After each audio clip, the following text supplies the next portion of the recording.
Hello everyone. Welcome to the week 9 of RecSys Learning Book Club. Uh, Today we'll talk about dimension reduction methods. So little introduction. My name is Rohan Singh Rajput. I'm a senior machine learning engineer at Headspace. Uh, if you want to know more about my work or like this book club, please feel free to connect me on LinkedIn. So this is the agenda today. Today we'll talk about in the first one minute we'll talk about the introduction and the book details.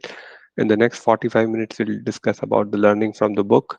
In the next 18 minutes we reserve for the discussion, and last 1 minute we'll do the wrap up and talk about the next chapter.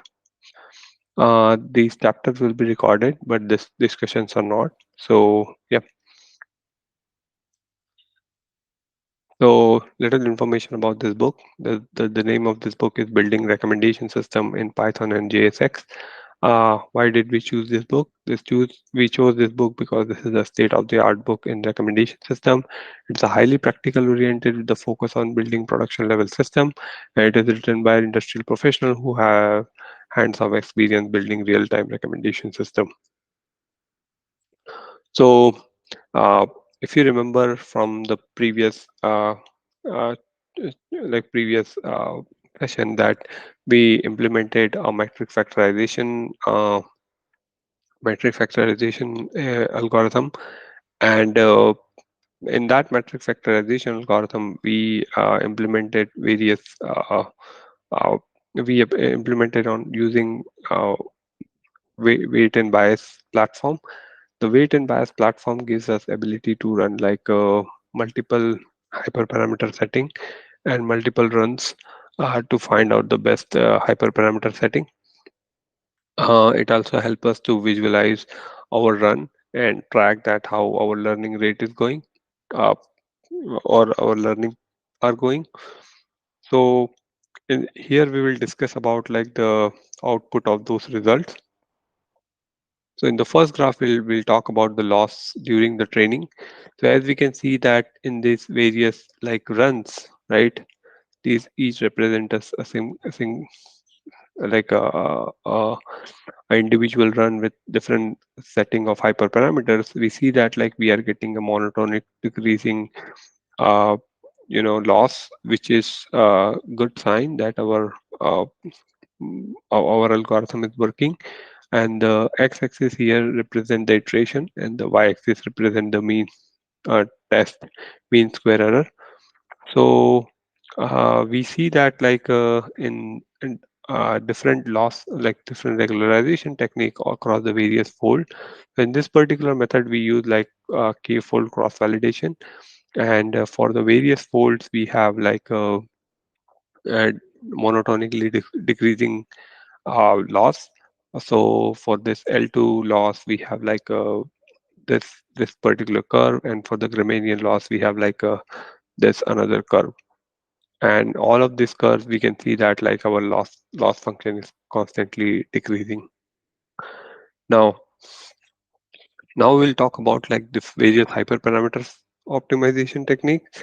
So in this graph, like we can see that what are the different set of hyperparameters we have taken, and based on that hyperparameters, we what kind of like output we'll get.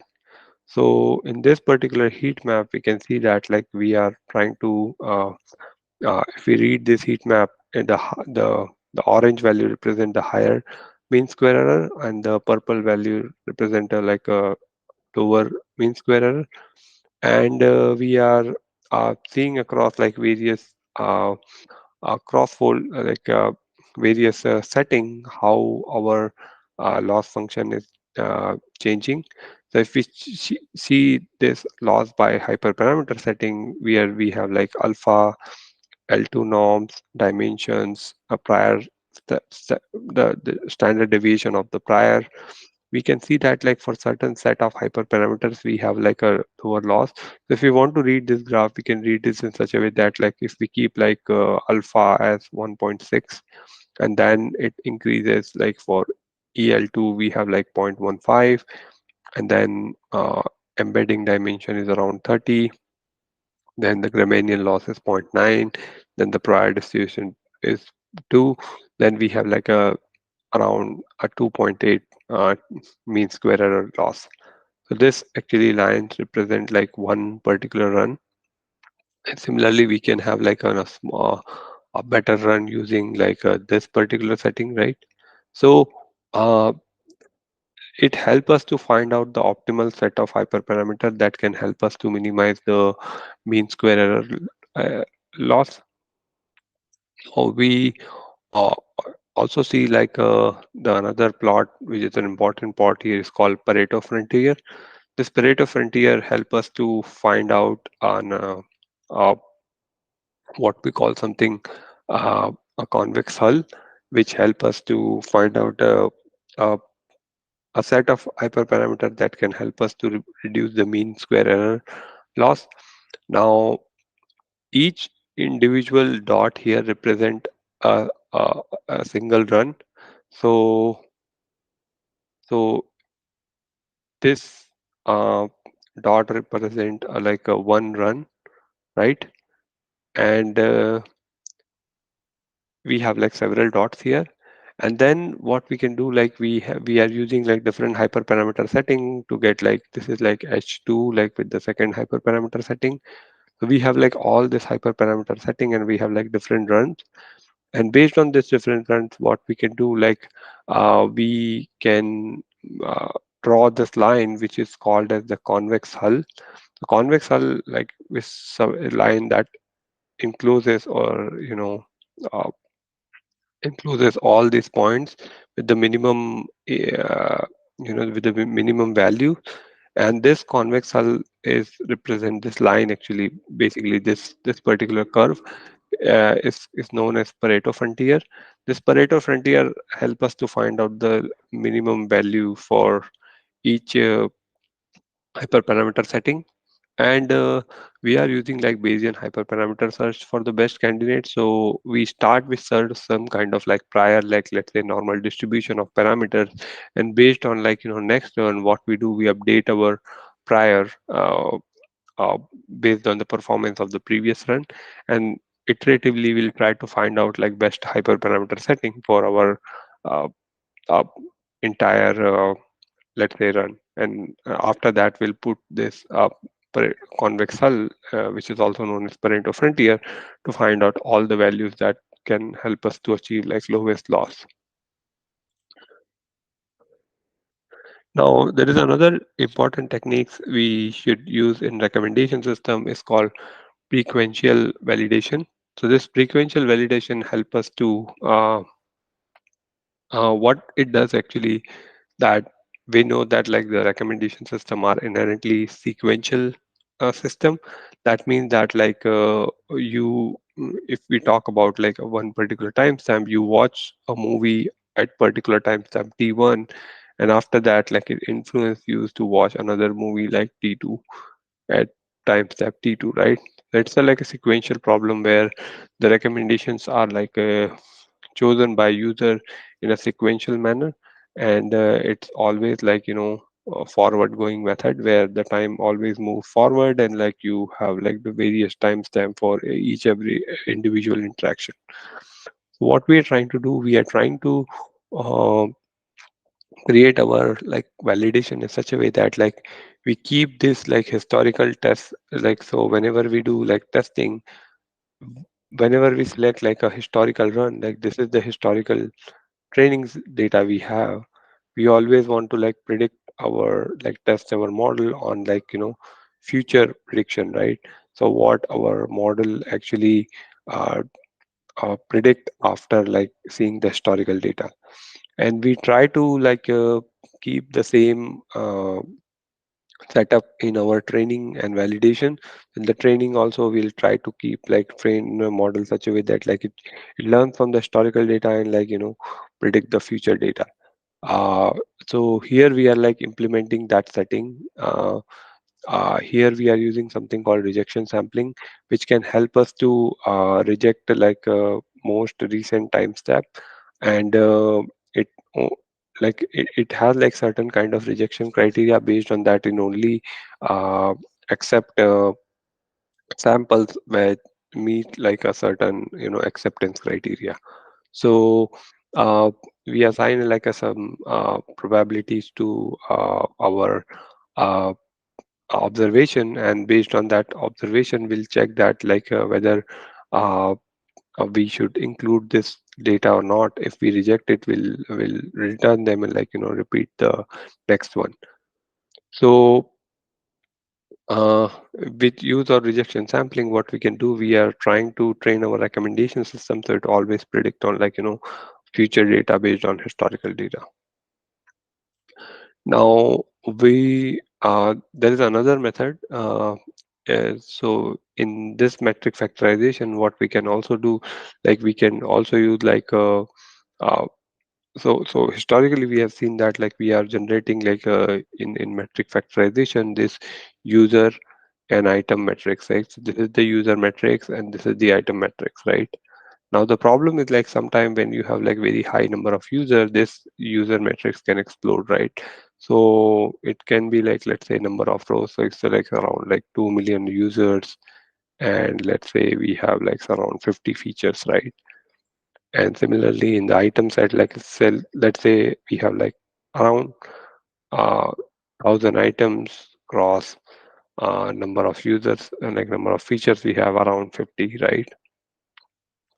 So this is the user and item feature we'll generate using metric factorization. The problem is like because of this high user embedding, like high the because the user metrics is so large, it's very inefficient to generate this user metrics every time. So in this particular technique, what we'll do, we'll just use item metrics and generate user metrics based on the item metrics based on some kind of affinity score. So we use like a weighted sum of the item metrics and generate like a user metrics based on the some kind of affinity store or like weighted sum of these like item metrics. So it's help us to save space, and we don't need like a separate user metrics. And this particular method is useful when you have like extremely large user metrics where you don't want to create like user metrics. What you'll do, you'll just use your item metrics, and based on the weighted sum of the interaction you will uh, create like a, yeah, like a item affinity matrix. Now we'll talk about like various dimension reduction techniques in metric factorization. These dimension reduction techniques are very important because as we know that like these like the user item interaction matrix is pretty large. So this is the user item interaction matrix, and every column here is an item, every row here as a user. So uh, to actually to reduce this matrix, we have discussed like two popular method, metric factorization and SVD, which help us to break it down into like lower rank metrics. Now sometimes finding eigenvalues are very expensive because we have to find eigenvalues to break down into lower dimension metrics. Now to use like regular eigenvectors, what we can do, like we can approximate the eigenvector, and we can use something called like power iteration method, which help us to approximate these eigenvectors. So what does this power iteration method do? That it uh, it it help us like what we'll do, we create like a random matrix, this x, right? And we'll try to multiply this random I would say random vector to like the original like eigenvector of matrix. So what it does, it actually like by repeatedly multiplying a random like or random vector, we are we are we are approximating this eigen uh, vector in a such a way that like it will stay in the same direction, right? So the hypothesis that if I multiply the same matrix with the eigenvector again and again, it will always converge to the original eigenvector. And here it is happening right now. Now we can see with the example that this is uh, uh, the matrix we have, right? There's any normal matrix we have, and we use like SVD in from the JSX library to generate like eigen vectors of this particular matrix. Now, what we'll do, we'll use the same thing in the power iteration method and generate like first eigenvector of this matrix. So you can see that like the all the values of this particular columns are well approximate with this particular column, right?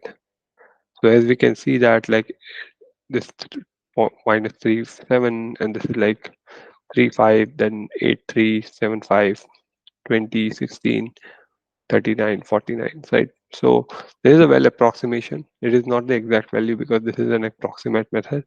We are not actually finding a random vector, like we are just trying to applying a random eigenvector to the matrix again and again, which we think eventually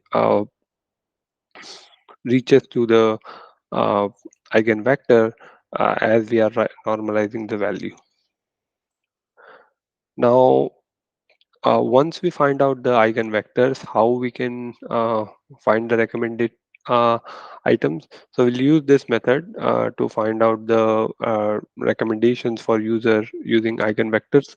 So first we'll reconstruct the rent. What we'll do, like first we'll do the we'll get the eigenvectors and the user matrix. Then we'll multiply the eigenvector with the user matrix. Then we'll find that the highest scoring eigen vectors, and finding the closest eigenvector will give the scores to that item. Now, once we get the scores of that item, we'll check the original user matrix. So in this particular example, let's say this is the user matrix we have, where this user downvoted number 0 item and number 1, and this user hasn't watched like item 2 and 3. So what we'll do, like based on this particular technique, we'll generate like a score, and based on that particular score, we because we see that like for this particular user, we have a item, let's say 2, and like item 2 as like a lowest value, like sorry, highest value. In this in this matrix, we will recommend item 2 to this user because item 2 has the highest eigenvector value in our like eigenvector matrix. So that's how we'll do, like we'll assume that like exam like our largest component is scaling in the direction of eigenvectors, and that's how we will generate the eigenvector, so generate the recommendation for this user. There are some other dimension reduction techniques, such called like very popular PCA, which is the principal component analysis. This is another statistical method that help us to transform higher dimension embedding into lower dimension embedding. It help us to find out most important components of a matrix, and that important components can be help us to uh, find out like that important principal component help us to map the user item matrix into lower dimension space. Another technique is called like non-negative matrix factorization technique, in which we take a non-negative user item interaction matrix and we divide it into like two non-negative matrix like this W and H, and based on these non-negative values, what we'll try to do, we'll try to reconstruct the original matrix using this formula. So this is also help us to like help us to reduce the dimension where latent factors are non-negative and interpretable. Uh, we can also use like demographic data and implicit feedback in dimension reduction technique to get like computational efficiency in matrix factorization. And these methods, either SVD or PCA, they help us to preserve most important information while reducing the computational efficiency. So why we are doing it? Because the original user item interaction could be very large, and using this dimension reduction technique help us to put into lower dimension space so we can efficiently compute those uh, important latent factors for this user. Now, the another technique is called isometric embedding, which help us to map the higher dimension spelling embedding into. So this is like some kind of embedding we have for two items, like item A, item B, right? And we map them into like some kind of lower dimension where these are the new dimension, like let's say small a and small b, right? So what does isometric embedding do? That like they map the higher dimension embedding into lower dimension embedding, but preserve the distance between these two embeddings. So we'll keep the same embed distance between like let's say small a and small b, but we'll just reduce the dimension of this embedding. Now, what we are trying to do here, like the popular techniques to do here is like multi-dimension scaling, where we compute the pair-wide distance between input data point or higher dimension in higher dimension embedding, and determine lower dimension embedding. The objective here is that to minimize this loss function, where we have like a certain kind of pair-wide distance in higher dimension, and these are the respective lower dimension embedding, and we'll try to like minimize this loss function so we can keep the like same pairwise distance from higher dimension embedding to lower dimensions embedding. We can also use some kerneling techniques like kernel PC and kernel MDS to map this uh, data points into higher dimension feature space, then map back so mapping back to original space. Uh, these embeddings also help us in cold start problem because they help us to. So suppose whenever we have the new item C, right, and we don't know we don't have any user interaction with this particular item. So what we'll do, we'll map it to the isometric embedding and find out like the nearest neighbor of C in lower dimension space, like let's say this is a C, and because the distance are preserved, we can find out that which is the most similar item we have with C, and based on that, like we'll recommend B to our user because B has the lowest distance between uh, C and B and C and A. Another popular method is called nonlinear locally metrizable embedding. What here we do, like we do the same stuff, like we try to represent user dimension metrics into lower dimension space where local distance between items are preserved. So we have suppose we have like a certain item set like x1, x2, x3 in higher dimension space, and we have another set of items like y1, y2, yn in the lower dimension space. So the goal of nonlinear locally metrizable embedding is to find out a mapping between x and y that preserve local distance for any xj belongs to x. So we have this loss function where this is the lower dimension, like higher dimension embedding distance we have, and this is we are like mapping, like we are applying some kind of function that actually help us to transform this higher dimension embedding to into like lower dimensions embedding, and we want to preserve like the same distance.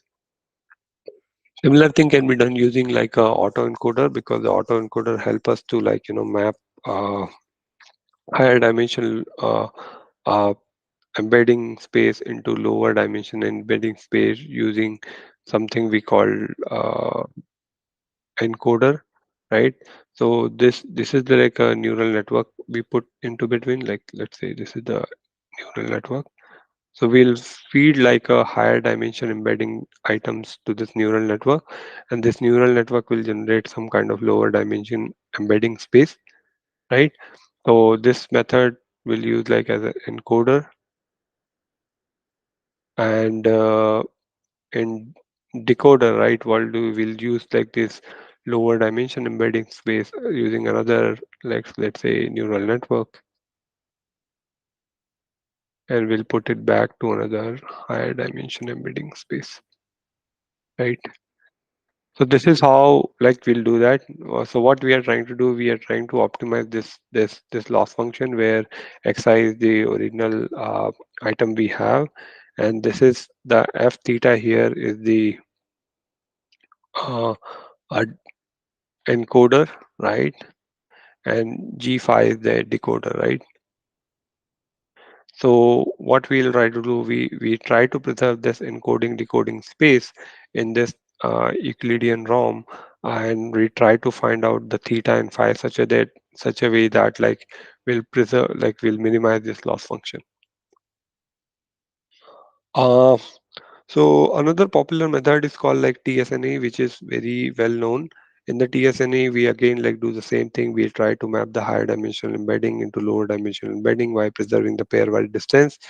Similarly, another popular method is called UMAP, which actually uses something called it attempts to fit a minimum manifold that preserves the density in the local neighborhood.